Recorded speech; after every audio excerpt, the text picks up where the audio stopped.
The last time we were in Australia, more than a quarter of a century ago, us coming to Australia was a bit of an interesting thing because, when I was the chief resident at Johns Hopkins, we had the grand opening of the new Neuroscience Center.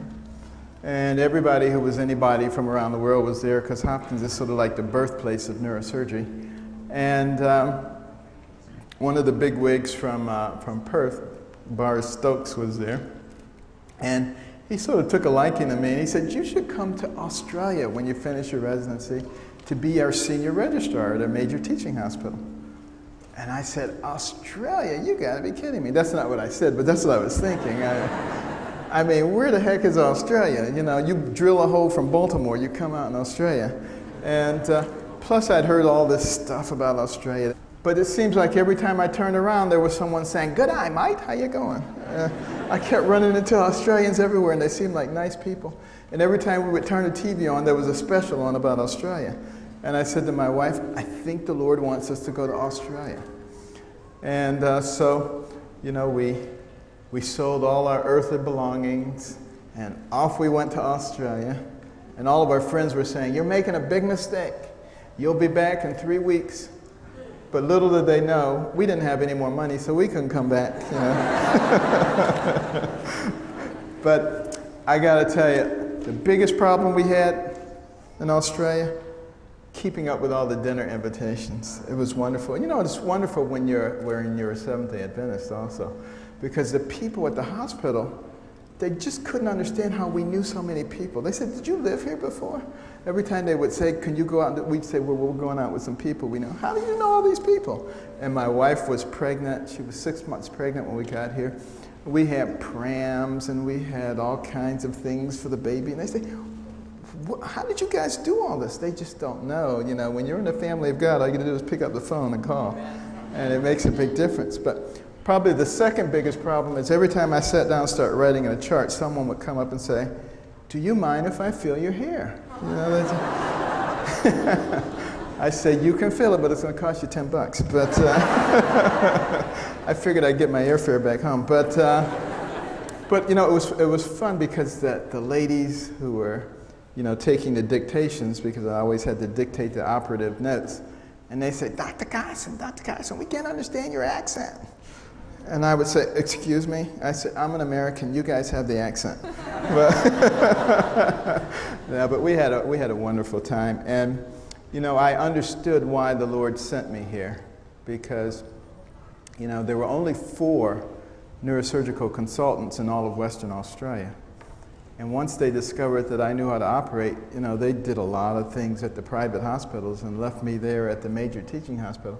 I got so much experience. I was doing 3 or 4 craniotomies every day.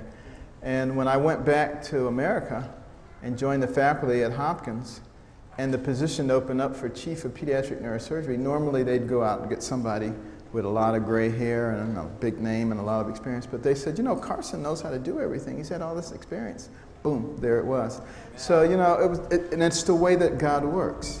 He prepares you in ways that you don't frequently understand. But, for me, medicine has really been the only thing that I was ever very interested in.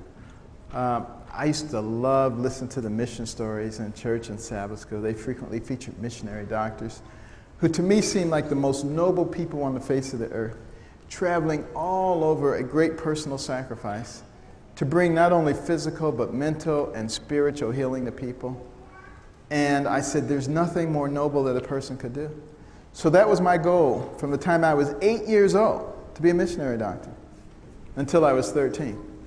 At which time, having grown up in dire poverty, I decided I'd rather be rich. So at that point, missionary doctor was out and psychiatrist was in. Now, I didn't know any psychiatrists, but on TV they seemed like rich people. They drove Jaguars, they had these big fancy mansions, big plush offices, and all they had to do was talk to crazy people all day. And it seemed like I was doing that anyway, so I said, this is going to work out extremely well. And I started reading Psychology Today. I was the local shrink in high school. Everybody brought me their problems, and I would stroke my chin. I'd say, "Tell me about your mama." And then And I majored in psychology in college. I did advanced psych in medical school, and I was gung-ho. I was all ready. Then I started meeting a bunch of psychiatrists. Need I say more? Now, actually, some of my best friends are psychiatrists. But what I discovered very quickly is what psychiatrists do in real life and what they do on television are two completely different things. And they're actually some of the more intellectual members of the medical community. But it just wasn't what I wanted to do, and I had to stop and say, now what? But I believe that God gives everybody special gifts and talents. And I started analyzing my own life, and I realized that He had given me a lot of eye-hand coordination, the ability to think in 3 dimensions. I was a very careful person. I never knocked things over and said, oops, which is a good characteristic for a brain surgeon, by the way. And I love to dissect things. So I put all that together with my interest in the brain, and I said, you'd be a terrific brain surgeon. And really, that's how I came up with the ideal. And I would encourage all the young people here, as you're thinking about careers, to actually do a little self-analysis and try to figure out where your real gifts and talents lay. And choose a career that takes advantage of those things. Don't just do what all your friends are doing or take the path of least resistance, but use the talents that God has given you. Now, I did start out as an adult neurosurgeon, but I very quickly discovered that no matter how good an operation you do on those chronic back pain patients, they never get any better until they get their settlement. Whereas with kids, what you see is what you get. When they feel good, they feel good. When they feel bad, they feel bad. No secondary gain issues. And you can operate for 10, 12, 15, 16 hours on a kid. And if you're successful, the reward may be 30, 40, 50, 60 years of life. Amen. Whereas with an old geezer, you spend all that time, and they die in 5 years of something else. So, I like to get a big return on my investment. So, no, I'm just kidding. I like old people. I'm one of them now. But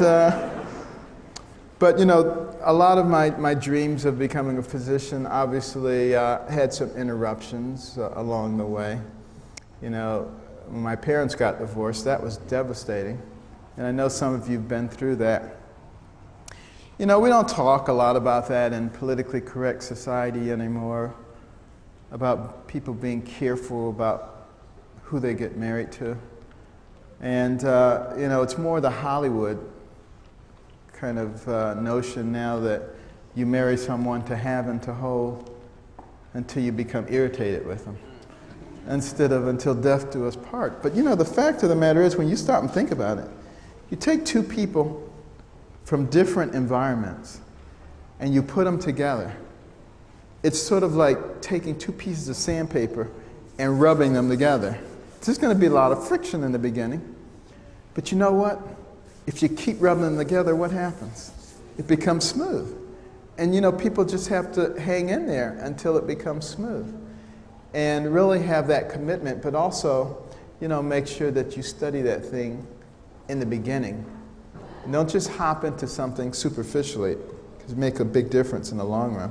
Well, my mother had a different reason for getting divorced. She discovered that my father was a bigamist. He had another family, and therefore she really had no real choice in the matter. And of course, we were in a very difficult situation because she only had a 3rd grade education. And so, obviously couldn't make much money. And, she didn't want to be on welfare, I guess what they call the dole here, because she had noticed that no one she ever saw go on welfare came off of it again. So she didn't want that lifestyle. So she worked 2 or 3 jobs at a time, cleaning other people's houses. And hoping beyond hope that somehow, we could survive that way. We had moved to Boston to live with her older sister and brother-in-law in a typical tenement, large multi-family dwelling, boarded up windows and doors, sirens, gangs, murders. Both of my older cousins were killed. It was a terrible environment.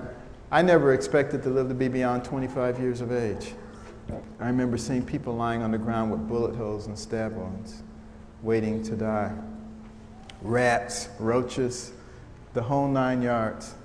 But you know, as difficult as my mother's life was, she never adopted what I call a victim's mentality. She never felt sorry for herself. And that was a good thing. Problem was, she never felt sorry for us either. So, you know, there was never any excuse that was acceptable. She would always say, "Do you have a brain?" And if the answer to that was yes, then she would say, "Then you could have thought your way out of it. It doesn't really matter what John or Mary or Susan or Robert said or did." And you know, that's probably the most important thing she did for us, because if people won't accept your excuses, pretty soon you stop looking for excuses and you start looking for solutions. And it makes a huge difference in terms of what kind of person you become. You know, when I think about people who were not excuse makers, my mind goes back to Chang and Ing Bunker, the original Siamese twins. They were born in Siam in the year 1811, hence the term Siamese twins. Siam, of course, is Thailand now. But they were joined at the chest, something we call thoracopagus or xiphopagus. They were the ones who made Barnum and Bailey famous. Traveled all over the world in the circus. Everybody knew about them. They eventually left the circus and they moved to the United States, to the state of North Carolina, where they became farmers. Successful farmers. Now, can you imagine being a successful farmer stuck to somebody's chest? Staring them in the face, smelling their breath, not using that as an excuse? It was amazing. Not only were they successful farmers, but they got married to 2 different women. And between them, no pun intended, they had 21 children.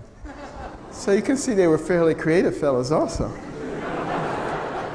But interestingly enough, their wives couldn't stand each other. So they lived with one wife one week and the other wife the next week. And they ran 2 successful farms, and they lived until they were 63 years old, which is much older than most people lived back in those days. So it really does tell you something about determination, but and not making excuses. But my mother decided if she worked hard enough, eventually we could return to Detroit. And after a few years we did, still in a multi-family dwelling with significant wildlife, but nevertheless, you know, she was independent. I was a 5th grade student. I was a horrible student. I didn't think that I was very smart. That was an opinion shared by all of my classmates. And they used to call me Dummy. That was my nickname. But they were actually very glad that I was there, because they never had to worry about getting the lowest score on a test as long as I was there. But I would exact my revenge on them, because I was very good at one particular thing, and that was getting other people kicked out of class. I was extremely good at it, because what I would do is I would study my classmates, and I would figure out what made them really, really angry. And then I would irritate them until they were about to explode. But I would never push the last button to make them explode until we were in class and the teacher was nearby. And then I would do it, they would explode, the teacher would kick them out, and I would say, "Yeah, this is great." But because I wouldn't be the only one who didn't learn anything that day. Now, but you know, there was this one girl. Now, everybody knows a girl like this in their class. Miss Goody Two-Shoes. Everything perfect, pristine, on time, makes everybody else look like a total jerk. And I said, boy, wouldn't it be great to get her kicked out of class? So I started studying her to figure out what made her angry, but she was hard to figure out. She was just too calm. And, but I finally figured it out. And let me tell you, I had her going. The steam was coming out of her ears. She was about to explode, but I didn't push the last button. I waited till we were in class. And lo and behold, she sat right down in the seat in front of me. And I said, "The Lord is good." And as the teacher approached, I started irritating her. I pushed the last button, but she didn't explode. She just quietly turned around, and she said, "You and me on the playground at recess." So that didn't work out that well. You know, I became a neurosurgeon and she became a professional wrestler.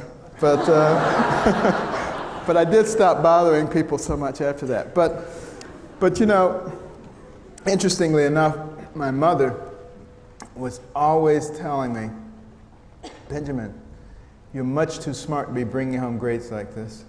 I brought him home anyway, but she was always saying that. She was always encouraging, and she didn't know what to do, and she prayed and she asked God to give her wisdom, to help her understand how to get us to understand the importance of intellectual development so that we could control our own lives. And you know, God gave her the wisdom, at least in her opinion. My brother and I didn't think it was all that wise. Turning off the TV, what kind of wisdom is that? You know, as far as we were concerned, it was child abuse. But she had 2 to 3 TV programs during the week, and with all that spare time, we had to read 2 books apiece and submit to her written book reports, which she couldn't read, but we didn't know that. You know, she would put little check marks on it and underline and highlight it and act like she was reading it. And we thought she was reading, but she wasn't. But, you know, even though I hated it tremendously, after a while, I actually started to enjoy it. Because between the covers of those books, I could go any place. I could be anybody. I could do anything. I began to know things that nobody else knew. And within the space of a year and a half, I went from the bottom of the class to the top of the class, much to the consternation of all those students who used to call me dummy. The same ones who called me dummy in 5th grade were coming to me in the 7th grade saying, Benny, how do you work this problem? And I'd say, sit at my feet, youngster, while I instruct you. I was perhaps a little obnoxious, but it sure felt good to say that to those turkeys. But you know, but interestingly, also I started reading stories about people like Daniel. And I was so impressed with how Daniel, despite the dangers that faced him, always took the name of Jesus with him. He always acknowledged the Lord in everything that he did. He never compromised, even when it came to his own life. Whether he would be thrown into a den of lions, it didn't matter to him, because the only thing that was important was his relationship with God. That story made a huge impression on me. And another story that I read that made a huge impression on me was the story of Joseph. I mean, here he was sold into slavery by his own brothers. Now, did he say, bummer, my own brothers sold me into slavery? No. He said, if I'm going to be a slave, I'll be the best slave there is. And he ends up heading up Potiphar's household. And then, of course, Potiphar's wife says, wow, this is a good-looking dude. I want to deal with him. But no, he had principles. And so she told a lie on him, and he ends up being thrown in jail. Now, he doesn't say, bummer. Here I am living up to the values and principles that I know, and I end up in jail? That's not what he says. He says, if I'm going to be a prisoner, I'll be the best prisoner there is. And he ends up with a responsible position in the prison, ends up interpreting dreams, becomes the prime minister of Egypt, which was the leading nation in the world at that time. And what does that say? What does that story say? It says, you're not going to be protected from all bad things. But it really doesn't matter what happens. You take that situation as long as God is with you and you make something out of it. You don't sit around and feel sorry for yourself and start making excuses. And that's why I believe that God gave us the enormous brains that he gave us. And you know, once I began to read those kind of stories and understand those kinds of things, I began to have a very different vision of what the world was like and where the world was going to take me. And I used to hate poverty before that. You know, some people hate snakes, some people hate spiders. I hated poverty. But once I started reading those stories, I didn't hate it so much anymore, because now I realized that it was only temporary and that I could change it.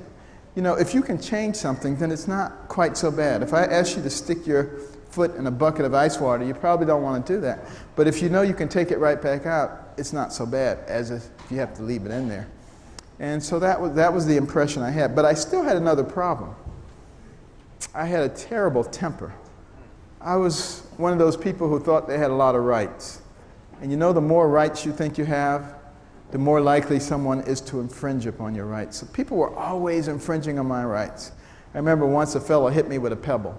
It didn't hurt, but I was incensed that he would dare hit me with a pebble. And I picked up a large rock, I hurled it at his face, broke his glasses, almost put his eye out. Another time, a fellow was trying to close my locker at school. I didn't want it closed. I struck him in the forehead with my fist. Unfortunately, still had the lock in my hand, put a 3-inch gash in his forehead. Almost got expelled for that. My mother was trying to get me to wear something. I didn't want to wear it. I picked up a hammer, went to hit her in the head with it. Fortunately, my brother caught it from behind. Other than that, I was a pretty good kid, but you can see how you can see how that temper can really get you into a lot of trouble. And one day another teenager angered me, and I happened to have a large camping knife, and I tried to stab him in the abdomen. And fortunately, under his clothing, he had a large metal belt buckle, and the knife blade struck it with such force that it broke, and of course he fled in terror. But I was more terrified than he, as I realized that I was trying to kill somebody over nothing. And I went and I locked myself in the bathroom, and I just started contemplating my life. And I said, you've turned things around academically, but you'll never become a doctor with a temper like this. You'll end up in jail, reform school, or the grave. And none of those options appealed to me. And I just fell on my knees and I started praying. I said, Lord, I can't control it. I just can't control my temper. You're going to have to take it away from me. And there was a Bible in the bathroom, and I picked it up. And I opened it up to the book of Proverbs. And there were all these verses in there about anger and all the trouble it gets you into, like Proverbs 19:19 that says there's no point getting an angry man out of trouble because he's just going to get right back into it. But then there were very encouraging verses like Proverbs 16:32 that says, mightier is the man who can control his temper than the man who can conquer a city. Verse after verse, chapter after chapter, it seems like they were all written for me. There were also verses in there about fools, people who don't listen, people who think they know it all. It seemed like they were all written about me. And I just understood that very day that to lash out at somebody, to kick down a door, to punch somebody, that was not a sign of strength. It was a sign of weakness. It meant that other people and circumstances could control you. And I said, that's not who I am. And I learned that very day to step out of the center of the circle. Don't let everything be about you. And be able to look in from outside. And it makes all the difference in the world. Most conflicts in life are due to selfishness. Due to people being in the center of the circle. Somebody infringed on my rights. What are you doing in my space? Why did you take my thing? It's all about me and mine. And when you learn how to release that, it's very, very difficult for someone to make you angry. And when I came out of that bathroom 3 hours later, the temper was gone, and I've never had another problem with it since that day. And some people say, you just learn how to cover it up, you just learn how to hide it. But I got to tell you something. When God fixes a problem, He doesn't just paint over it. He fixes it from the inside. And it makes all the difference in the world. And I adopted God that day, not only as my heavenly Father, but also as my earthly Father, as somebody you could go to whenever you have a problem. But not only when you have a problem, but someone who can be with you, someone you can imagine right next to you, no matter what the situation is. And I used to have an impression of God as this old guy with a long white beard, and powerful telescopic binoculars, peering down, looking at every little thing you did and writing it down, make sure that you get punished for it. I wonder where I got an idea like that growing up in this church. We get some strange things coming out of our pulpit sometime. I remember I used to hear when I was a kid that you have a guardian angel. Did anybody ever hear that? and the guardian angel goes with you, except if you go into a bar or a theater, they wait outside. Now give me a break. What do you need a guardian angel for if they only go with safe places with you? You know, that doesn't make any sense. That's craziness. But, we grew up hearing this kind of stuff, and it gives you impressions about God that are not true. You know, God sent his only begotten Son here to die for our sins, to save us. He sent not his Son into the world to condemn the world, but to save the world. He loves us. He's going to do everything he possibly can to save us. So where we get these strange ideals from, this is not God. You know, you think about Jesus when he was here on earth.